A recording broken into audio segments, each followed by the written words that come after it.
happens, and then I regret it afterwards, and I'm like, man, was 20 bucks really worth it? What's going on, guys? Logan JYA here, and I think this man needs no introduction. It's my boy BALLPIT, who's coming out to fulfill a request from a particular viewer, and you're going to see his name on a few videos thus far, asking for the TELLARKNIGHts. And anybody who knows me knows that I don't know jack about TELLARKNIGHts. But fortunately enough, I live with a gentleman who does, and Brody, aka BALLPIT, is going to give us a rundown of his TELLARKNIGHT profile, a fun build for 2024. So Brody, before we dive in, anything you want to say about this build? It follows the same kind of idea of what the deck's doing right now, kind of the ability to turn skip your opponent. But it does fall into less of a combo build and more of a, it has the potential to, but it's more of a mid-rangey control, kind of hand trap, trap control, recursion type deal. Sweet. All right, well, let's check it out. All right, so we're going to start off with the TELLARKNIGHT names. We've got 3 copies of TELLARKNIGHT Deltaros. That's your Rhoda, obviously. Oh, no, it's Deneb. Yeah, Deneb, yeah. Deltaros is the extra deck monster. Yeah, we were talking about him right before this. Yeah, you've got Altair, that's your summon from the grave. Then you've got one of the newer guys, Lyran. It's a spell search. Right. That can summon itself for free whenever you normal summon something. Now, question, do you tend to go for the quick play spell off this guy? Either the quick play or the continuous both work, depending on what the rest of your hand kind of looks like. Got it. If you have another extender, you go for the quick play. If you don't, you go for the continuous. Got it. And you've got 2 ofs, Vega, that's your summon from hand. Yep. Vegeta, as I like to call him. Oh, yeah. And you got Unuklahai, it's just Foolish Burial for your names. This deck does use the graveyard quite a bit, so it is quite helpful to just kind of dump names into the grave. He's also one of your better sends off of the new Xyz that we'll talk about in the extra deck. Gotcha. Then we've got 2 of Alterain.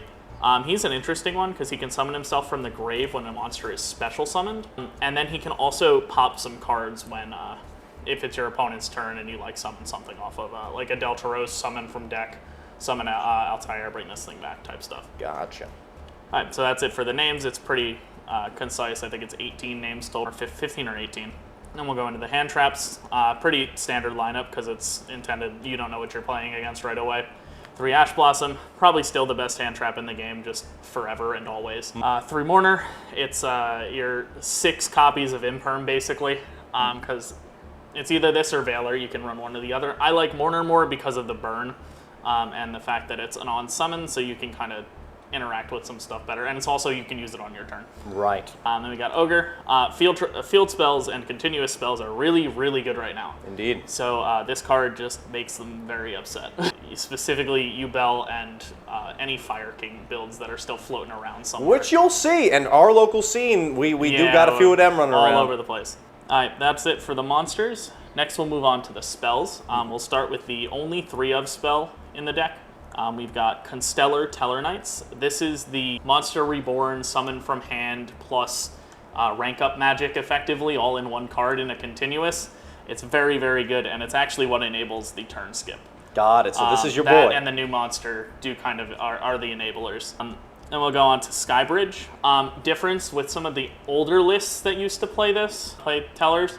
When you played more control lists, you only ever played one of this because you didn't really need it.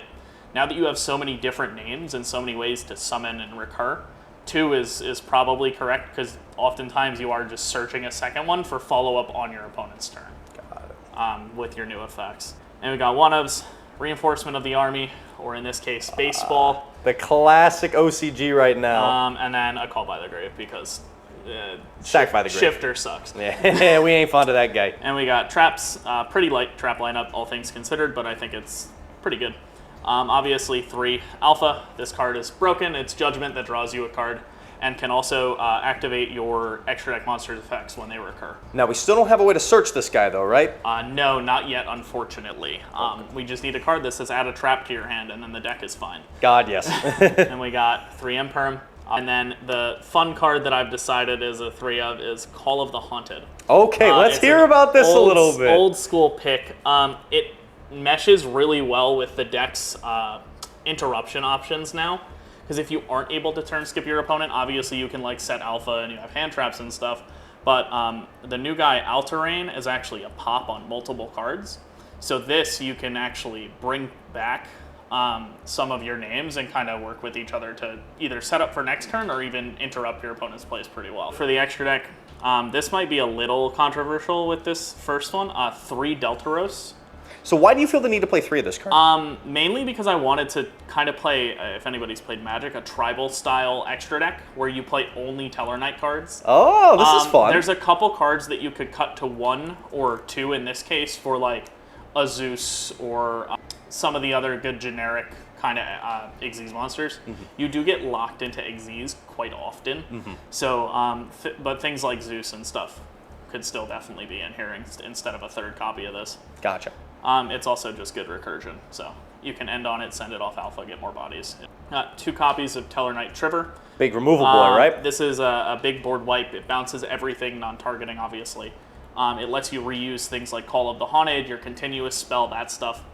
Some fun stuff that might be in the side deck if you want to play some side deck cards that can be reused. Right. We'll talk about those in a minute. Yeah, 2 of the unbanned boy. Right. Tellarknight, Telmaias. He is the turn skip. You detach 7 materials, tell your opponent, nope, you don't get a turn. It's my turn now. And then you should be able to just turn around and kill them.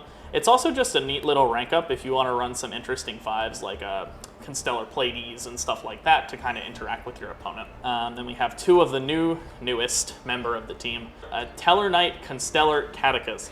And he kind of is like another Ptolemy, but he's more archetype focused, right? Kind of. So on summon, he just grabs a card from the grave, any Tellarknight card, which is just good.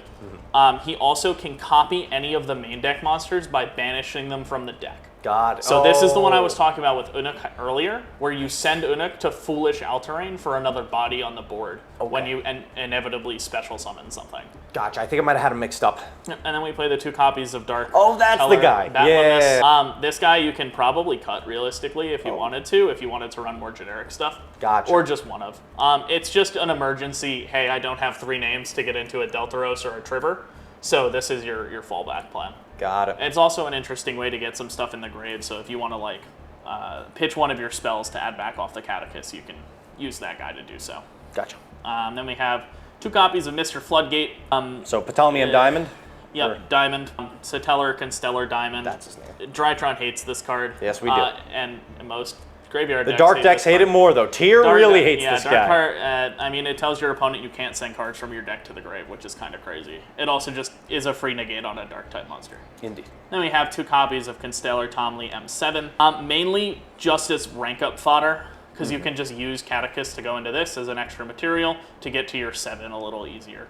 Gotcha, gotcha. And you said if we were going to be playing some generic things, so you do get Exceed locked pretty often. You can still turn skip with this lineup, but if you're going to change some things, you probably slide in like a Zeus and a Typhon? Probably a Zeus, a Typhon, and maybe a Baguska as a backup plan. Right. With those 3 slots I was talking about, if you take out one of the Batalamus, or both of the Batalamus and the Deltaros, but definitely a Zeus and a Typhon would be the 2 slots if I were to switch them out for sure. But this is an interesting thing about this deck is that you can still function within the archetype, even just filling up the extra deck with it, because it has so many tools for different situations. Yep, and there's a lot of the generic, not generic, but the Constellar Xyz that I'm leaving out. Like I mentioned before, Pleiades, it's just removal. There's a bunch of those that do some stuff too. Gotcha. That you could run instead. So this is the main and extra. There's one card I know you want to shout out for the side. We always say this in every profile. Side deck results will vary depending on where you're playing. Yep. So the main side deck card I want to call out for time is my boy Tellarknight Alsam. It's just burn your opponent for 1,000 cards for 1,000 life points on summon. I have definitely won way too many games with this card, either to just kill somebody because it's like Cowboy, or just in time in general.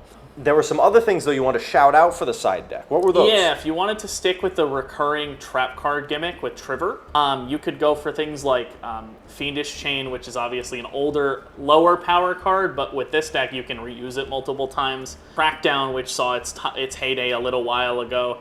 You can steal infinite monsters basically with it. Any of those types of continuous traps that tell your opponent no. Phantom Knight, the sword trap. Fogblade.